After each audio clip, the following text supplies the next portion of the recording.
Hello welcome to my YouTube channel KSDS world. ഒരു healthy evening സ്നാക്കുമായിട്ടാണ് വന്നിട്ടുള്ളത്. എൻ്റെ ആദ്യത്തെ റെസിപ്പിയാണ്.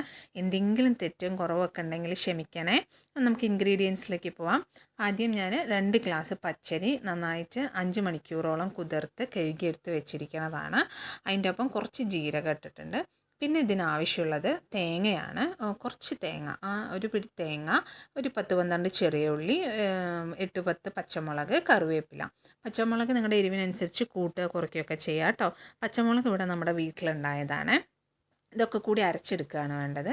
പിന്നെ നമുക്ക് വേണ്ടത് ഉപ്പാണ്. ആവശ്യത്തിനുള്ള ഉപ്പും പിന്നെ ഞാൻ പഞ്ചസാര ചേർക്കുന്നുണ്ട്. പഞ്ചസാര ഓപ്ഷണലാണ്, വേണമെങ്കിൽ മാത്രം ചേർത്താൽ മതി കേട്ടോ.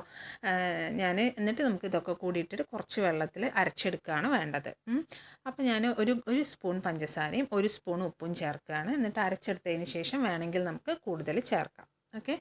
അപ്പോൾ ഇതൊന്ന് കുറച്ച് വെള്ളത്തിലാണ് നമ്മൾ അരച്ചെടുക്കുന്നത്. പഞ്ചസാരയൊക്കെ ചേർക്കുന്നതുകൊണ്ട് തന്നെ നമുക്കിതിന് ചമ്മന്തിയോ ചട്നിയോ ഒന്നും വേണ്ട. നമുക്കൊരു ദോശമാവിൻ്റെ പരിവാണ്, പക്ഷെ അത്ര നൈസാവാനും പാടില്ല. അപ്പോൾ ഞാൻ ആദ്യം കുറച്ച് വെള്ളം എടുത്തിട്ട് ഒന്ന് അരച്ചെടുക്കും. ഒരു 2 അടി അടിച്ചിട്ട് പിന്നെ നിർത്തിയിട്ട് വീണ്ടും കുറച്ച് വെള്ളം കൂടി ചേർത്ത് അരച്ചെടുക്കുകയാണ് ചെയ്യുന്നത് കേട്ടോ.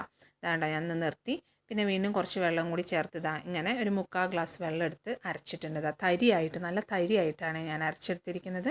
ഇനി നമുക്കിതൊരു പാത്രത്തിലേക്ക് മാറ്റാം. പാത്രത്തിലേക്ക് മാറ്റി. ഇഡ്ഡലി മാവും അല്ല ദോശമാവും അല്ല, ഏകദേശം ആ ഒരു കൺസിസ്റ്റൻസി ഇതങ്ങനെയാണ് വരേണ്ടത്. ഞാനിത് ദോശക്കല്ലിലാണ് ചുട്ടെടുക്കേണ്ടത്. നിങ്ങൾക്ക് വേണമെങ്കിൽ വെള്ളാപ്പച്ചട്ടിയിലും ചുട്ടെടുക്കാം കേട്ടോ. അതിൻ്റെ മേലെ സ്പ്രെഡ് ചെയ്യാൻ വേണ്ടിയിട്ട് നെയ്യ് ഉരുക്കിയെടുത്ത് വെച്ചിട്ടിരിക്കുകയാണ് ഞാൻ. ഇനി നമുക്ക് ദോശ ചുടാൻ തുടങ്ങാം. ഞങ്ങളിവിടെ കറുമുറു ദോശ എന്നാണ് പറയുക. നിങ്ങൾക്ക് എല്ലാവർക്കും അറിയാമായിരിക്കും ഈ റെസിപ്പി, എന്നാലും ഞാൻ ജസ്റ്റ് ഒന്ന് ഷെയർ ചെയ്തു എന്നേ ഉള്ളൂ. കുട്ടികൾക്കൊക്കെ കൊടുക്കാൻ പറ്റിയ നല്ല ഈവനിങ് സ്നാക്കാണ്. നിങ്ങളുടെ അവിടെ എന്താ പറയുകയെന്ന് എനിക്കറിയില്ല. ഞാൻ ദോശ പരത്തി അതിൻ്റെ മേലെ നെയ്യ് സ്പ്രെഡ് ചെയ്ത് കൊടുത്തിട്ടുണ്ട്. എന്നിട്ടൊന്ന് അടച്ച് വെച്ച് വേവിച്ചെടുക്കുകയാണ് കേട്ടോ. ഏകദേശം ആയിട്ടുണ്ട്, കണ്ടോ, വിട്ട് വരും. നമുക്ക് അത് എടുത്ത് വെക്കാം. അതേപോലെ ബാക്കി മാവ് വെച്ച് നമുക്ക് ബാക്കിയുള്ളതും ചുട്ടെടുക്കാം. അപ്പോൾ ഞാൻ പറഞ്ഞ പോലെ ഞങ്ങളുടെ അവിടെ കറുമുറു ദോശ എന്നാണ് പറയുക. നിങ്ങളുടെ അവിടെ എന്താ പറയാന്ന് ഉള്ളത് ഒന്ന് കമൻറ്റിൽ പറയണം കേട്ടോ. നിങ്ങളുടെ ആ ഏരിയയിൽ എന്താണ് ഈ ദോശയൊക്കെ പറയാന്നുള്ളത്. പിന്നെ ഇതിന് നമുക്ക് ചമ്മന്തിയും ചട്നിയൊന്നും വേണ്ട.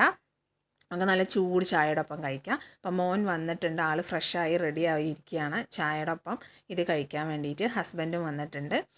അപ്പം ഞാനൊരു 2 ഗ്ലാസ് പച്ചരി കൊണ്ട് എനിക്കൊരു 12 ദോശ കിട്ടിയിട്ടുണ്ട് കേട്ടോ. കറുമുറു ദോശ 12 എനിക്ക് കിട്ടിയിട്ടുണ്ട്. അപ്പം ഇനി എല്ലാ മാവ് വെച്ച് ഞാൻ ദോശയൊക്കെ ചുട്ടെടുത്തിട്ടുണ്ട്. 12 ദോശ എനിക്ക് കിട്ടിയിട്ടുണ്ട്. ഇതാണ്ടോ റെഡി ആയിരിക്കുകയാണ് ചായയുടെ ഒപ്പം കഴിക്കാൻ വേണ്ടി. ചമ്മന്തിയൊന്നും ആവശ്യമില്ല. അവർ ടേസ്റ്റ് ചെയ്യുകയാണ്. നമുക്ക് നോക്കാം എന്താ പറയണതെന്ന്. ഓക്കെ, സൂപ്പറാണെന്ന് നമ്മളോട് പറഞ്ഞിട്ടുണ്ട്. എല്ലാവർക്കും ഇത് ഇഷ്ടപ്പെടും കേട്ടോ. നല്ല ഹെൽത്തി സ്നാക്സാണ്, കുട്ടികൾക്കൊക്കെ കൊടുക്കാൻ പറ്റിയത്. അപ്പോൾ എല്ലാവരും ഇത് ട്രൈ ചെയ്യണേ. അതുപോലെ നമ്മുടെ ചാനൽ സബ്സ്ക്രൈബ് ചെയ്ത് ലൈക്ക് ചെയ്ത് ഷെയർ ചെയ്യണം. താങ്ക്